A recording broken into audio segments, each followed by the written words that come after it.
안녕하세요. 유학 읽어주는 남자 드림진 코리아의 아원영입니다. 유학 시장도 다른 어떤 상품에 대한 시장들 못지않게 어느 특정한 시장을 크게 많은 포션을 가지고 있는 유학원이 있다가 서로 경쟁하는 업체가 생기고 또 그에 준하는 여러 가지 마케팅이라든지 아니면 또 다른 서비스에 대한 부분들이 접목이 되면서 시장이 조금씩 흐트러지는 경우들이 있거든요. 지금 제가 생각할 때 몰타는 한동안 좀 조용했던 곳이었어요. 근데 전년도부터 꾸준히죠. 사실 제가 2008년부터 몰타 갔으니까 뭐 11년 가까이 되는데 그 시즌부터 점점 뜨거워지고 있다가 전년도에 갑자기 붐 했어요. 그러니까 많은 유학원들이 이제 몰타라고 하는 시장에 대해서 연구도 하고 공부도 하고 이제 출장도 가시고 그리고 이제 현지에서 뭔가를 해보고 싶다라고 생각들도 많이 생기게 되는 그런 과정들이 있습니다. 아직 그 몰타 시장 자체에서는 몰타의 현지의 사업자 등록을 유학 서비스로 하신 곳은 제가 알기로는 없는 것 같아요. 뭐 다른 곳에서 워커 퍼밋을 받으시거나 아니면 아이들 가디언 비자를 받으시고 일을 하시는 분도 있으실 수 있을 것 같은데 제가 알기로는 사업적으로 유학 비즈니스를 컴퍼니 레지스터를 하신 분은 없는 것 같거든요. 한국 분 중에서는요. 그러다 보니까 이제 시장에 대한 부분이 점점 제가 감히 예측해 보기로는 시장이 좀 더 뜨거워질 것 같아요. 한국에서 대형 유학원들, 뭐 이름만 대면 알 수 있는 대형 유학원들은 몰타에서도 꽤 규모가 크고 학생들이 많이 가는 탑5 정도 되는 학교들을 소개를 많이 할 것 같고요. 현재 베이스를 두고 있는 유학원이라고 아까 제가 말씀드렸던 현재 살고 계신 분이 이제 유학 비즈니스를 정식이든 아니든 하시는 분들 중에는 본인과 좀 더 친밀한 관계에 있는 어학원들을 집중적으로 소개하는 그런 경우들이 발생할 수 있을 것 같고요. 그 외에는 이제 잘 모르시는 곳들은 그래도 인지도가 있는 데도 몇 곳. 사실 몰타에도 굉장히 많은 어학원들이 있어요. 인수합병도 되기도 하고 사라지기도 하고 여러 가지 색깔별로 뭐 지역에 따라서 발레타에나 그지라, 슬리마, 세인트 줄리안스 그다음에 세인트 폴 쪽에도 있고요.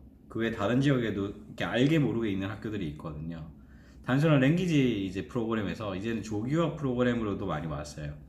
사실 조기유학이 몰타가 시장이 그렇게 커지지 않았던 이유는 정말 좋은 학교들은 아이들이 태어나자마자 바로 웨이팅에 올린다거나 아니면 최소 웨이팅 리스트에 2, 3년 정도가 걸려야 되는데 한국에서 가시는 분들은 이 기간을 기다리실 분들이 몇 분 안 계시거든요. 그러니까 가자마자 등록을 해야 된다고 생각하셔서 현지에 아니면 한국에 있는 베이스를 두고 있는 유학원에다 의뢰를 하시고 진행을 하시거나 또 영어를 좀 하실 수 있는 분들은 본인이 직접 학교에다 다이렉트 연락해서 진행하시는 경우들도 있으셨어요. 저도 이제 제 아는 지인도 캐나다에 계시던 분이 몰타 가셔서 지내실 때도 세인트 에드워드라고 하는 어학원 관련된 거 제가 이렇게 좀 도움을 드린 적이 있고 그 외에 이제 슬리마 쪽에 있는 학교 유학이라고 하는 학교도 제가 이제 뭐 미팅을 하거나 아니면 관련된 자료 받아가지고 했던 적도 있고요. 그 외에 뭐 세인트 마틴이라든지 그 외에 다른 어학원들 어학교들 그러니까 학교들 정식 학교 중학교 뭐 고등학교 학교들이 있는데 이 나름대로 좀 천차만별이에요. 그래서 저가 이제 몰타에 계시는 이제 선배님한테 학교들에 대한 정보들도 좀 받고 몰타 현지 이제 담당자들에게도 추천한 학교들을 받았는데 사실 그 학교에다가 메일을 보내보면 더 이상 available place가 없다고 이야기하는 메일이 받아요. 그래서 몰타로 조기 유학을 가시고자 하시는 분들이 계시면 사실 이 이야기를 꼭 해드리고 싶습니다. 단순하게 아이들에게 몰타에 대한 경험만 줄 거냐 아니면 몰타에서 장기적으로 보고 중고등학교를 마치고 대학까지 진학을 시킬 거냐 그리고 나의 아이 그러니까 자신의 아이가 영어의 실력이나 학업에 대한 성적이 뛰어난가 아닌가에 대한 부분들도 잘 평가하시는 게 되게 중요해요. 만약에 6개월 내지 1년 정도의 해외 생활에 대한 부분에 대한 경험만 준다면 유학이라고 하는 학교 가셔서 그냥 입학 시험도 없고 쉽게 들어가니까 근데 가시는 게 좋고요. 만약 몰타라고 하는 곳 또는 이제 유럽이라고 하는 곳에서 아이의 인적인 네트워킹, 그러니까 그 개인적인 어떤 인맥을 쌓아둔다거나 또는 성적도 잘 받아서 좋은 학교로 진학을 시키고자 하신다라고 하면 시간이 좀 걸릴지 몰라도 좋은 학교에 아이를 배정하셔서 공부시키는 게 좋겠죠. 오늘도 뭐 이시에서 그 웹 세미나 같은 거 했는데 이제 거기서 조언을 주시기로는 처음에는 입학이 쉬운 곳에 갔다가 이제 트랜스퍼 자리가 생기면 트랜스퍼를 시키는 것도 한 방법이 될 수 있을 거라고 하는 제안을 해주셨어요. 저도 그 의견에 동의합니다. 근데 이제 단순하게 1년 정도 있는데 이제 학교를 보내야겠다라고 생각하시는 분들은 좀 고민을 하셔야 될 것 같아요. 그러면 어학연수만 하는 그런 어학원에다 보내는 게 좋지 않겠느냐? 저는 결사반대입니다. 도시락 싸들고 반대할 겁니다. 왜냐하면 아이들에게 있어서 영어 공부라고 하는 게 굉장히 스폰지 같이 빨아들이는 그런 효과들이 있거든요. 금방금방 배워요. 깜짝 놀랄 만큼. 근데 랭귀지 코스에서 가르치는 선생님들의 레벨이 정규학교에서 가르치는 선생님들의 레벨과 차이가 분명히 벌어질 거고요. 교재도 그렇고요. 실제 아이들 또래 아이들과 같이 생활하면서 배우게 되는 여러 가지 어휘라든지 용법이라든지 표현하는 방법이라든지 학교 커리큘럼이라든지 이런 것들이 다 다른데 랭귀지 코스에 3, 4개월씩 두는 거는 저는 개인적으로 좀 잘못된 판단이라고 생각합니다. 제 아이들도 랭귀지 스쿨에 3, 4개월 두지는 않거든요. 진짜 특별한 경우가 아니라고는 하면 저는 개인적으로 랭귀지 스쿨에 3, 4개월 두지 않아요. 주니어들은. 한 달 서머 캠프라든지 이런 거는 모를까 정규로 갔는데 아니면 그 또래 아이들에게 그 현지 생활을 보여주고 싶은데 랭귀지 센터에서 약 3, 4개월 또 6, 10개월, 6개월 정도 둔다? 정말 좋은 방법이 아닙니다. 그럴 것 같으면 아예 정규 학교를 보낼 수 있는 장소를 찾으셔서 가시는 게 더 효과적일 겁니다. 아직 몰타가 이 조기 유학 시장이 정확하게 가닥을 못 잡았기 때문에 혼돈이 좀 있을 거긴 해요. 근데 이제 기회는 분명히 있을 거고요. 그 기회를 어떻게 만드느냐가 부모님의 능력이거나 에이전트의 능력이 될 수 있겠죠. 에이전트들마다 다 다르잖아요, 전략이. 단순하게 학교만 소개해 줄 거냐, 그 아이 학교와 관련된 거나 액티비티라든지 그 외적인 부분들까지 다 함께 컨설팅을 하고 셋업을 해줄 거냐. 그래서 결국은 그 있는 체류 기간 동안 세틀 다운 시킬 수 있을 거냐가 여부인데 그 부분들까지도 잘 고민해 보시고 정말 좋은 에이전트와 좋은 학교들을 잘 매칭될 수 있으면 저는 몰타에서의 삶도 괜찮다고 생각이 듭니다. 그래서 신중히 좀 하셨으면 좋겠어요. 단순하게 그냥 진행하시지 마시고 정보를 좀 더 알아보시고 늘 말씀드리지만 영어를 하실 수 있는 분이 주위에 계시면요 학교에다 연락해보면 바로 답이 나와요.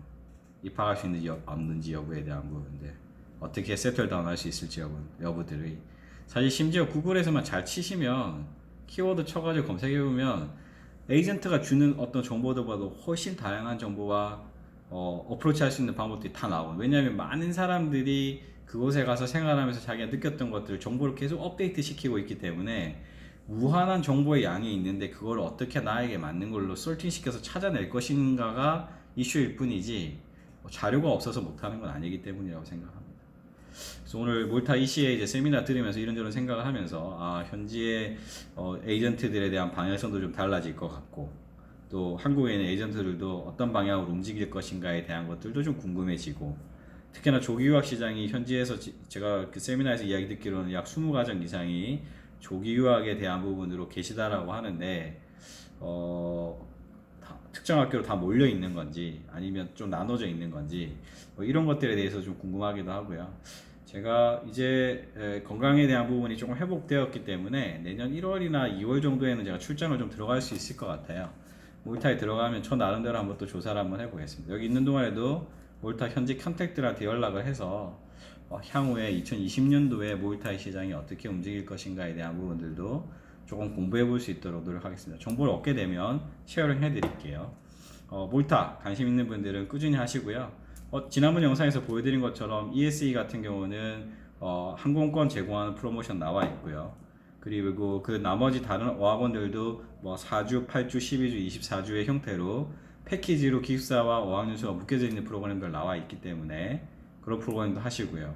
공무원들 연수 같은 경우는 이제 MULS라고 이제 몰타 랭귀지 스쿨에서 하는 것도 있겠지만 LSC라고 그런 학교에서 발레테 있는 베이스를 두고 있는 학교에 한국인 담당자가 최근에 채용됐다고 하거든요. 그 채용된 분에 의해서 정보를 저희가 받았는데 좀 더 저렴한 금액으로 할 수 있는 방법들도 있습니다. 그래서 공무원들 중에 장기로 몰타에 계시고자 하시는 분은 MULS 어학원보다는 LSC가 조금 더 비용적으로 세이브 하실 수 있을 거라고 생각이 됩니다. 모쪼록 몰타가 시장이 좀 더 확장됐으면 좋겠고, 개인적으로 또 더 좋은 인력과 더 좋은 프로그램들이 한국에서 가시는 분들에게 실질적으로 도움이 될 수 있으면 좋겠다고 생각합니다. 마지막으로 한 가지만 더 이야기하면, 몰타는 너무 장기는 등록하지 않으셨으면 개인적으로 좋겠어요. 시장이 너무 작습니다. 제주도 6분의 1 사이즈, 인구 40만에서 45만 정도. 거기에 6개월 이상 있는 것보다 재정이 조금 더 풍족하다면 3개월은 몰타에, 아니면 생계 때문에 3개월 안 채우려면 약 8주 내지 10주만 몰타에, 그리고 나머지는 영국이나 그 외 다른 지역에서 여러분들의 소중한 시간과 경험들을 해보시는 건 어떨까 생각해 보고요. 되게 다양하거든요. 오늘 제가 다 언급해 드릴 수가 없는데, 몰타를 선택하면서 연계할 수 있는 곳, 그 외에 워킹홀리데이 비자를 받아가서 먼저 영어 공부하고 이동하는 방법, 너무너무 다양한 방법들과 옵션들이 있기 때문에 조금 더 고민하시고, 그런 고민들에 대해서 같이 한번 해보고 싶다면 댓글 남겨주시면 저도 저 나름대로 찾아놓은 정보들이나 이런 것들을 제공해 드릴 수 있도록 할게요. 어찌됐든 몰타 잘 한번 여러분들 준비 잘 해보세요. 저도 공부 열심히 한번 해볼게요. 이상 유학 읽어주는 남자 드림진 코리아 야원영이었습니다. 감사합니다.